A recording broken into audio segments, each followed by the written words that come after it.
It's where I park my car. It's where you lose your dog. Okay. Well, it's another 20 big ones, right? And you know, I'll tell you what. I'm kind of tired, so I'm gonna rehydrate.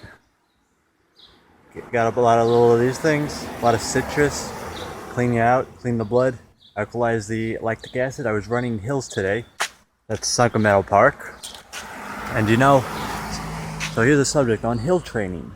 Well, you gotta run your hills. Say once a week, come down to a hilly terrain and do a long run. You have a couple different types of long runs. You got the slow, flat ones. You got the progression ones where you start slow and you end at like marathon pace, like low 5-minute pace. And then you got hills. And hills I like to go nice cruising 7-minute pace, and it's not that easy. When I'm running up the hills, I'm definitely breathing hard. When I'm going down it, I'm definitely moving a lot faster.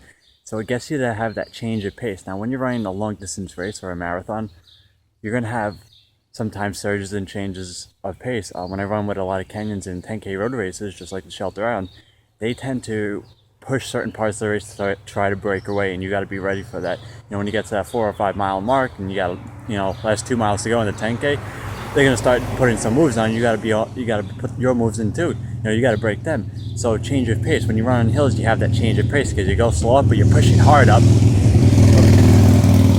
Oh, my motorcycle. You're pushing hard up the hill, but when you come down, you're not as pushing hard, but sometimes you're flying, and sometimes it's good to push hard down the hill to recover from the uphills. So what I learned in the cross country races, when you're going up the hill, you're pushing really hard, push a little over the hump, and then give a second to just hammer down. Pretend the hills are just a little bit longer, but hammer down that hill, and then you'll find that your legs will come back so fast and your breathing will calm down faster.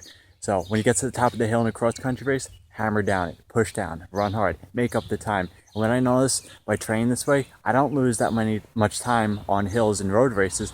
What I notice is that I feel like I could run around the same pace or the same race time on a really hilly course compared to a flat course. It's just the way I am. And a lot of Kenyan and Ethiopian runners, I notice they're a lot like that too. You know, they're breaking 23 minutes for 8K or 5 miles, whether it's on a flat road or a cross-country course or a hilly road.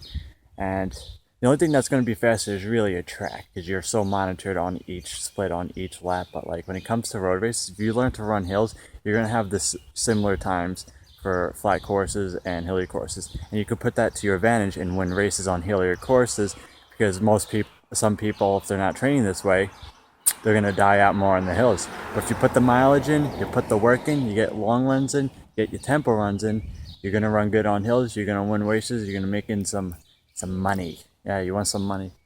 Running really is not about money for me. It's just about running fast times and just being that guy who out every day and everyone says, hey, it's that running kid again, you know, because I like to be that guy. Because when you start running, you create this like wake, like in a river, like the waves spread out from you, and everybody, and when he comes out to running, they look at you and say, oh, that kid's really, what is that kid doing every day, you know? And it becomes inspiring, because at the end, you always want to inspire people. So you never stop running, and you're always inspiring. El Coyote Loco.